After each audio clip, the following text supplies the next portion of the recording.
All right, next comes some examples, bounded buffer, reading writers, and the dying philosopher's problem. Okay, great. Bounded buffer, n buffers each hold one item. So I like how it says it's the problem, but it's giving a solution. Interesting. Okay, so you got a mutex with 1, a full, notice it's a semaphore with full at 0, and another semaphore empty initialized to the value of it. So we have a counting semaphore. So think about these as the actual semaphores. The reason I say that was the solution? Yeah, so, right.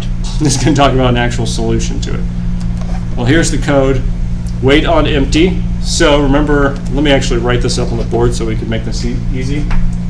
So we have the mutex as 1, full as 0, and then empty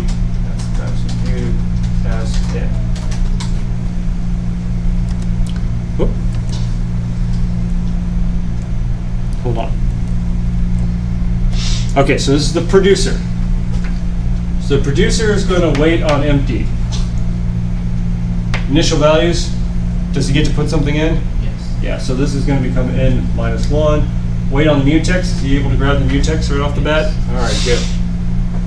So we're doing great so far.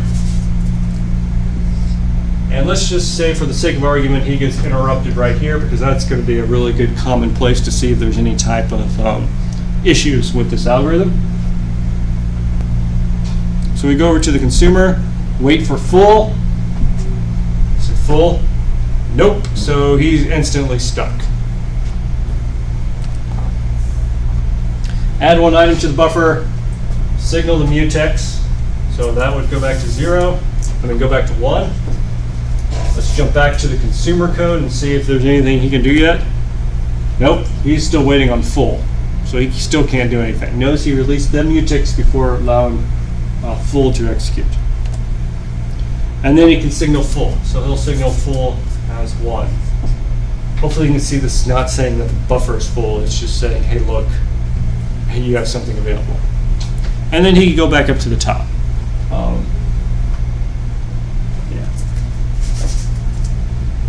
And wait on, we'll say he's waiting right here.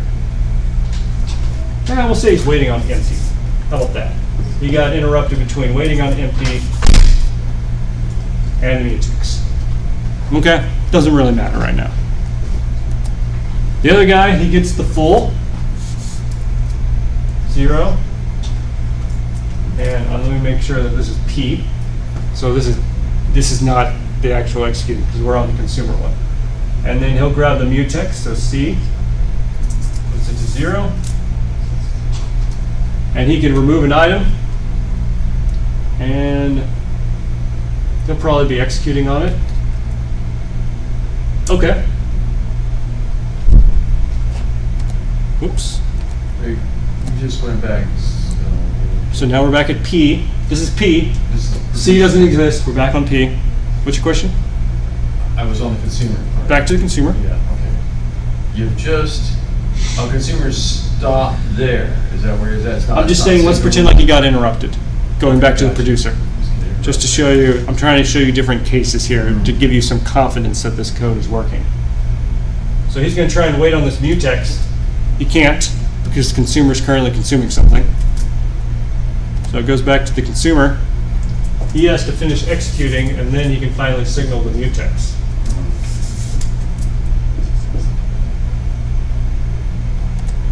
Oops. Now, this removes the item from buffer into next C. So what you need to understand is this is actually moving it into a temporary storage so that the consumer has a copy of what's in there. He's not actually consuming it yet. He's just copying it over, because down here he's actually going to consume it.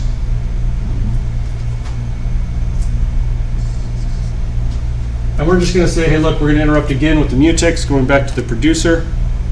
All right, where was the producer here? Oh, let's say the producer can grab the mutex. Great. Adds one item to the buffer, and sure, we'll signal the mutex right here. Ooh, this should be interesting. Signal mutex but interrupted before signaling full. Oh, he's already signaled the mutex, so now he can signal empty here. What is that going to do? Clear your. It's going to increment E by 1, so instead of n minus 1, it's now n minus 2, it's now n minus 1. Because now it's saying that, hey, look, you have another piece of data. And we'll say the consumer is currently processing the data, or C sub 0. Because we could have C sub 1 up here, right? We could have multiple consumers. But C sub 1 can't do anything because he doesn't have the full mutex yet. So processor, the producer down here can finally signal that. Signal full, and we'll say he's back up here just for the sake of argument. So while, wrong code. When you signal full, you're going to change your full from 0 to 1. Thank you, that would have been bad. So C sub 0 is still consuming it.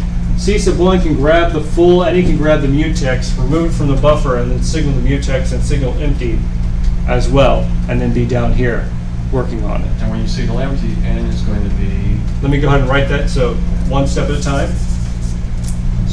C1, he waits on the full, and then grabs the mutex. Remove the item from the buffer, signal the mutex, and then signal empty. Puts it all the way back up to N, because the producer did officially create 2 items. And then we'll say C sub 1 and C sub 0 are in here.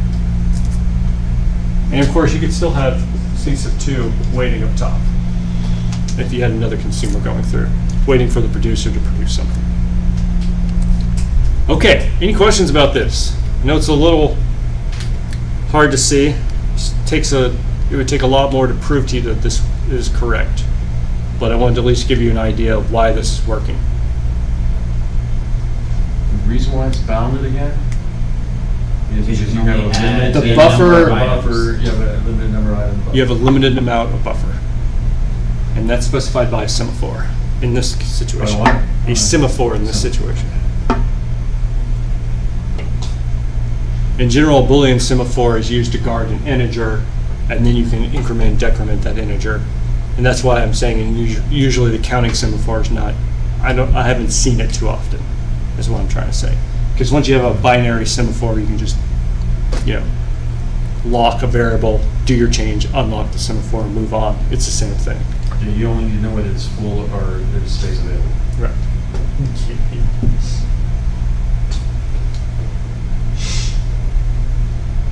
Okay. Any more questions before I continue? All right.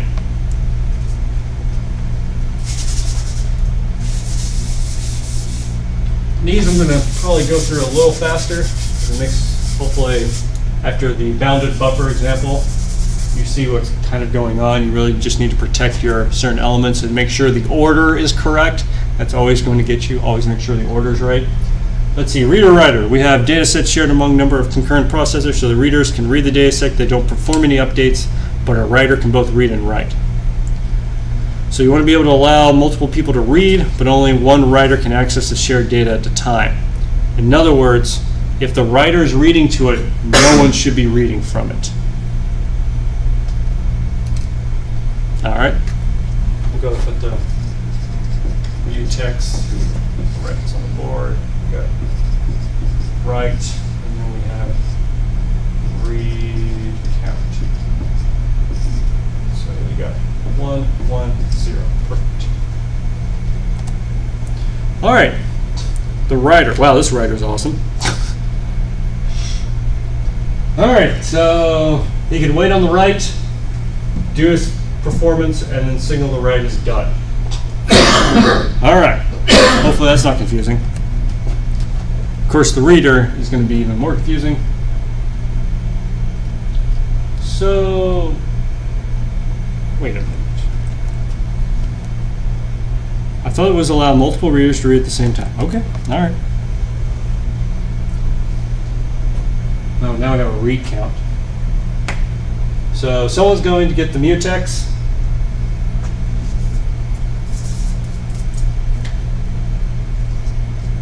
R1 still up here. We'll say R0 right here.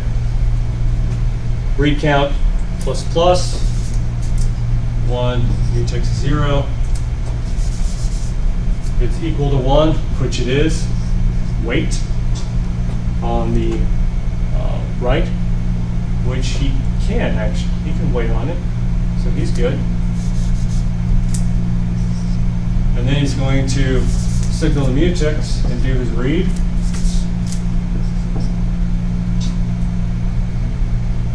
And he's going to wait on the mutex. All right. And then decrement the read count. Oh, wait on the mutex. So that's 1. Or, I'm sorry, the mutex was at 1. It goes down to 0. Wow. Decrement the read count. Read count is 0 in this situation. It is. So we're going to signal the right. That's interesting. And then you can signal the mutex. Okay, and then you can come back up to top. Why are we doing so much of this? It's locking out the read counter so that only one reader can modify it at a time. Right. And then it's locking out writers from being able to enter if there is any readers in at all. You got it. But then it releases its mutex so multiple readers can still get in. Because you only wait on the write counter if the read count was 1. Perfect. Any questions? That was great.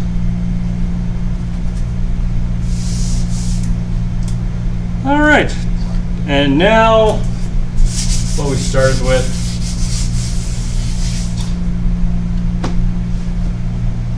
All right, so they're going to do a semaphore? Sure. Chopsticks up 5, each initialized to 1.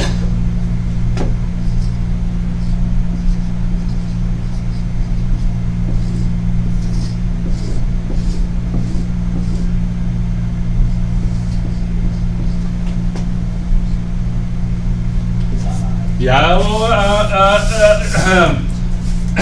Good counting. You good? Yeah. Oh, I'm glad. I'm glad we had this discussion. All right. So the structure of a philosopher. Notice that there's no producer-consumer. At least I hope not. Good. There's no waiter. Oh, good. So the philosopher has to be able to do this. Might be asking a little much, but you know, we'll pretend like they can do semaphores. So he has to wait on his own chopstick, and then wait on the chopstick afterwards. So let's see. So we got. So he has to wait on his chopstick. We'll say that's on his left, and then that chopstick next is the one on his right. Notice he waits on the one left first, and then tries to grab the one on the right, and then he can think, or he can eat if he grabs both of them. He always releases the one on his left first. So what happens if everyone grabs the one on their left first? Oh. Everybody's stuck. This is the Who wrote this code? The book author, apparently. Yeah, if you wait on yours, everyone can wait on their own chopstick. This was the problem. I think that he had, in this book, he specifically says on the forward, he had his students, some of the students do some of those. Maybe that's supposed to be the bad code.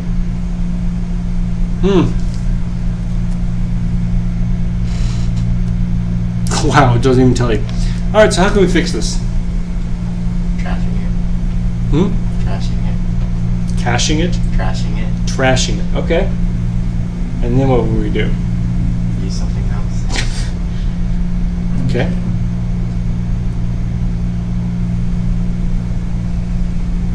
Do you have to, you can only have, All right, what's the simplest? simplest? Hold on a second. What's the simplest solution? If The simplest Start in a state that you know works. simplest solution is only have one semaphore started at 1. Everyone tries to grab it, and if they grab it, they can eat it and move on. Of course, that only allows one person to eat at a time, but we want to allow multiple philosophers to eat at the same time. So yeah, go ahead. Well, couldn't you just have 0 at 1 and What was it we said before? Was it 3 or no, 0, 2, and 3? Every other 1 weight? Or set to 1? Oh, hold on, that wasn't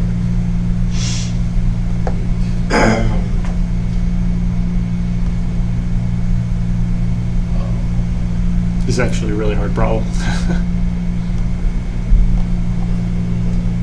What if you had a lock for each set of chopsticks?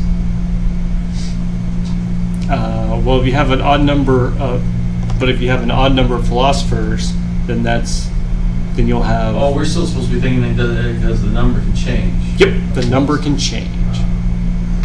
So, well, let's simplify. Let's say there's an even number of philosophers, right? This actually, let's start there. That's good. There's an even number of philosophers. So let's say that there are 6. What you're saying is like that, right? Kind of, but no. You have the 0-1 semaphore, you have the 2-3 semaphore, and the 4-5 You'll semaphore. also need a 1-2 semaphore, 3-4 semaphore, and a 5-0 semaphore. Right. Does that help any? Yes and no. Yeah, yes and no. Gotta grab a lot of semaphores. So yeah, probably not the best solution.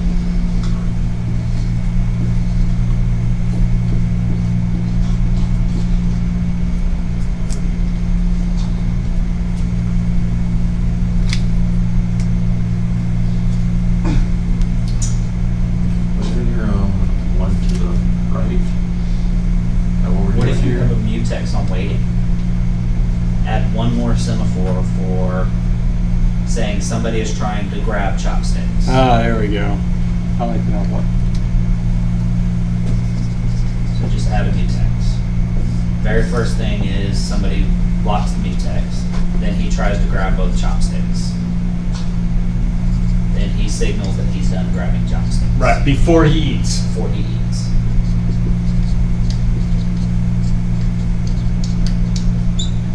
Okay.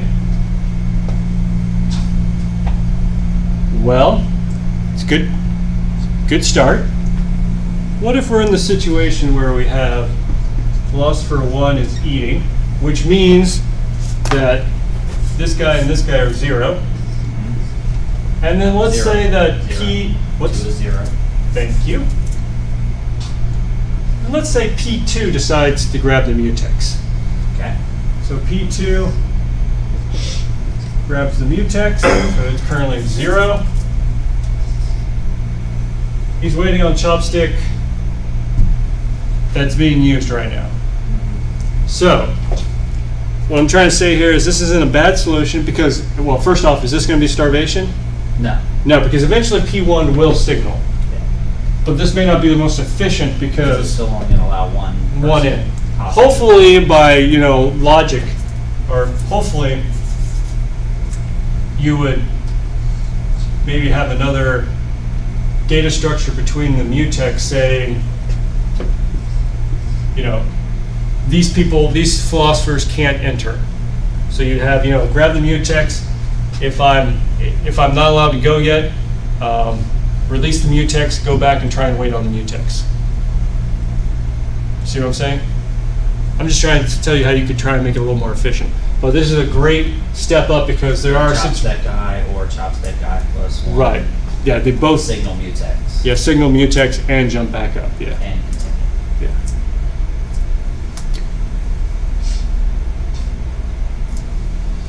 So yeah, there are ways to solve this. Any questions about this? This is actually not a bad solution. Unless eating takes forever, of course. So the mutex is just whoever's actually got their. Whoever gets the mutex can check both other semaphores at once. Although you really don't need these semaphores at this point. Once you grab the mutex, you can just check both of them and then continue on.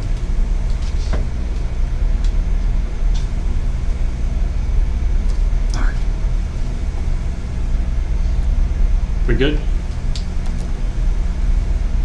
Hopefully you can see that Correct use of semaphore is important and can be easily mistaken. Signal the mutex, wait the mutex, wait the mutex twice.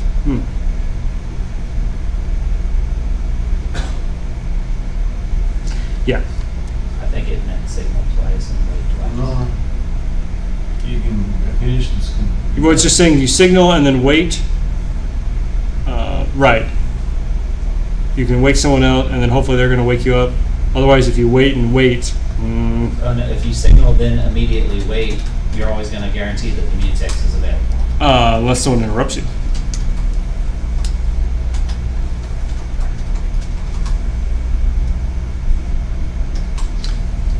These slides might be bad. Whoa.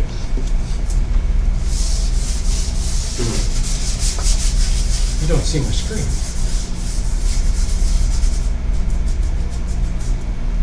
All right, how are we doing? Oh, we got stops it. Okay. How much more of this do we have? All right, we'll talk about monitors real quick. It's just, you got to be careful when you're using these mutexes. All right, monitors, highly abstract level.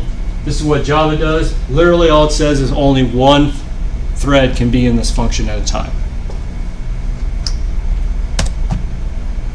Or only one thread can be in this section of code at a time. It's actually what it's saying. But when you put synchronization in a function in Java, it makes that whole thing a monitor. All right. All right, we're going to get to this next time. Let me stop for now.